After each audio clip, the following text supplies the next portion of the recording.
বন্ধুরা নমস্কার। বিষয় যেভাবে অধঃপতন নেমে আসে। বন্ধুরা, কোনো দেশের বুকে অধঃপতন নেমে আসছে তার ইঙ্গিত কিভাবে মেলে? যখন সেখানে সাধারণ মানুষের উপরে, অসহায় দরিদ্র সহায় সম্বলহীন মানুষের উপরে যখন পীড়ন এবং শোষণ নেমে আসে, এরকম অবস্থায় ওই শোষণকারী দুষ্ট শক্তি অবাধে এই শোষণ পীড়ন চালাতে থাকে। আর এক শ্রেণীর মানুষ আমরা নিজেদের খুব নিরাপদ ভাবি সহায় সম্বল রয়েছে, আমার লোকবল রয়েছে, আমার আবার কিসের ভয়, নিজেদের নিয়েই আমরা নিজেরা ব্যস্ত থাকি। এই অসহায় দরিদ্র মানুষের কথা আমরা আদৌ ভেবে দেখি না, তাদের প্রতি আমরা এতটুকুও সহানুভূতি অনুভব করি না। আর এক শ্রেণীর মানুষ, তারা যে কোনো মূল্যে, প্রাণের বিনিময় পর্যন্ত তারা এই অসহায় নিপীড়িত মানুষগুলোর পাশে গিয়ে দাঁড়ায়, এই অন্যায় অবিচারের বিরুদ্ধে তারা লড়াই করে। বন্ধুরা, আমাদের এই ভারতবর্ষ এমনই একটা দেশ যেখানে সমস্ত মহামানবের জন্ম হয়েছে। সেই মুনি ঋষি থেকে শুরু করে নানান সেই পুণ্যাত্মা, মানুষের পুণ্যভূমি এটি। এখানে আমরা যারা জন্মেছি তারা অত্যন্ত ভাগ্যবান।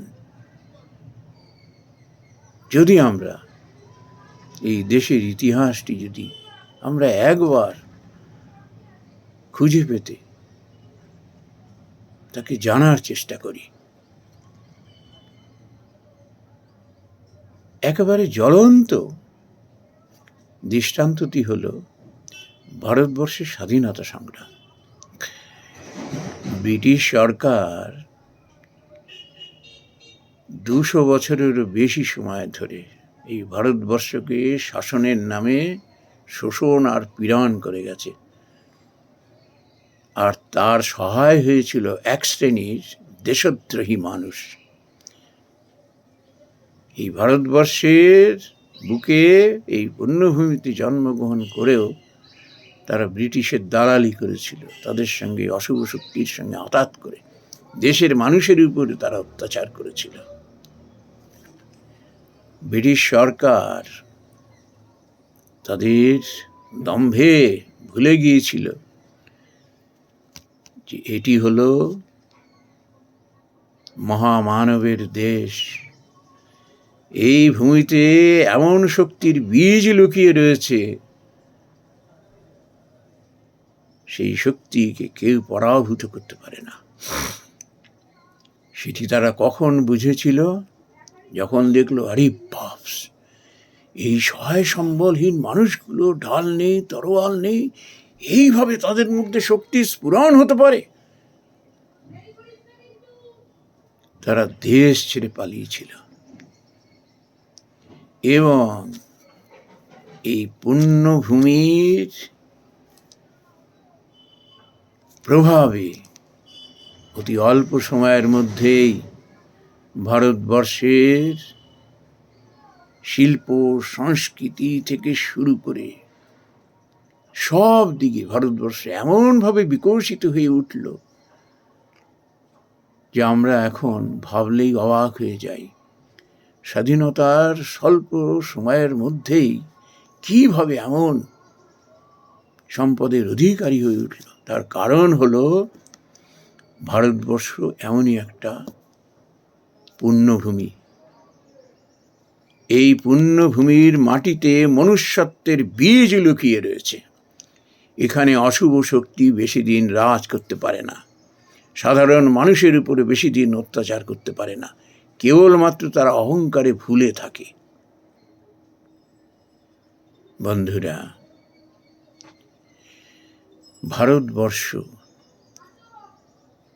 এই দেশের বুকে নাই বা থাকলো সেরকম পার্থিব সম্পদ পাশ্চাত্য দেশগুলির মতো, কিন্তু সমগ্র বিশ্ববাসী তারা বুঝতে পারে যে ভারতবর্ষ কি এক অতুলনীয় দেশ। নাই বা থাকলো তার পার্থিব সম্পদ, তার যে সম্পদ রয়েছে ওই মাটিতে, আমরা বোধহয় তার আদৌ সমকক্ষ হতে পারিনি, হয়তো পারবো না। সেটি হলো মনুষ্যত্ব বিকাশ। এই ভারতবর্ষের মাটিতেই মানুষ শিখেছে সর্বধর্মের সমন্বয়, জাতি ধর্ম বর্ণ নির্বিশেষে মানুষের মধ্যে ভালোবাসা, সমস্ত ধর্মের মানুষকে সমমর্যাদা দেওয়া, আর যে মহামন্ত্র সেটি হলো শিব জ্ঞানে জীব সেবা। এই দেশ সমগ্র বিশ্বের কাছে ঈর্ষার দেশ হবে না কেন? কোন দেশে বেদান্তের এই শিক্ষাটি দেয়? আর মানুষ কেন জানি না জন্মসূত্রেই এই মাটির থেকে তার রক্তের মধ্যে এই বীজের যে নির্যাস সেটা যেন ঢুকে যায়। এই জন্য এখানকার মানুষের শক্তিই আলাদা। তার কারণ হলো তার মধ্যে রয়েছে মনুষ্যত্ব বোধ। স্বল্প সংখ্যায় মানুষ এসে অশুভ শক্তির বিরুদ্ধে লড়ে, তারপর দেখিয়ে দেয় এই ভারতবর্ষের মাটিতে মনুষ্যত্বের সেই বীজ, যে বীজের দ্বারা এমনই শক্তির অভ্যুদয় ঘটে যেখানে কোনো অত্যাচারী, কোনো অশুভ শক্তি এখানে বেশি দিন আধিপত্য বিস্তার করতে পারে না। কিন্তু আমাদের সমূহ ক্ষতি হয়ে যায়, তার কারণ হলো আমরা সময় মতো সজাগ হতে পারি না। আমরা ইতিহাস খুলে দেখি না, যার অভাবে আমরা সময় মতো সজাগ হতে পারি না, সচেতন হতে পারি না। অশুভ শক্তিকে আমরা সময় মতো বিনাশ করতে পারি না। অঙ্কুরেই যদি আমরা এর বিনাশ করতে পারি এই অশুভ শক্তি, এই শোষণকারী অত্যাচারী মানুষগুলোকে, অশুভ শক্তিগুলোকে, তাহলে দেশ এবং দেশের এত ক্ষতি হয় না। বন্ধুরা, এটি বারবার আমাদের মনে রাখতে হবে। এটি একটি অশনি সংকেত। যখন দেশের বুকে সাধারণ মানুষের উপরে যখন পীড়ন নেমে আসে, শোষণ নেমে আসে, যখন অশুভ শক্তি মাথা চাড়া দিয়ে ওঠে আর তাদের সঙ্গে সঙ্গ দেয়, আঘাত করে, সেই দেশেরই কিছু দুষ্ট বুদ্ধিসম্পন্ন মানুষ, তখন জানতে হবে যে দেশের অধঃপতন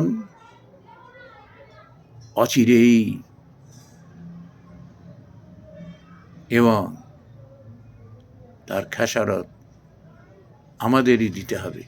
অশুভ শক্তির তো নাশ হবেই, বিনাশ তো হবেই, কিন্তু সময় মতো সচেতন না হতে পারলে দেশ এবং দেশের সমূহ ক্ষতি হয়ে যায় এবং তার খেসারত আমাদেরই দিতে হয়।